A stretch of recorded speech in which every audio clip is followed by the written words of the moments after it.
So what we have here is a literal equation, meaning that the equation has more than one variable.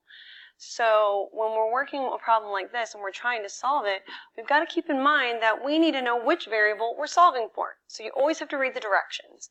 In this case, it says to solve for y. So I'm going to box it so that I make sure to leave it alone. Don't touch that 3y, okay?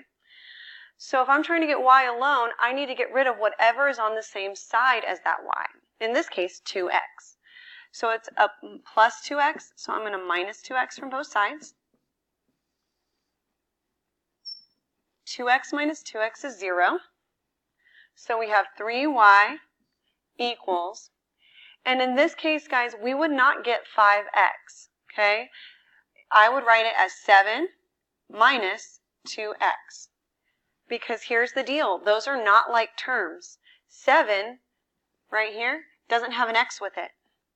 And the negative 2 does. They are not alike. I cannot subtract them and get 5. So I would just write it as I see it. 7 is first, and then the minus 2x. The last step, y is now almost alone, but we do still have this 3 here in front of it. Remember, that is multiplication, 3 times y. So the opposite of multiplication would be division. So now we are dividing both sides by that 3.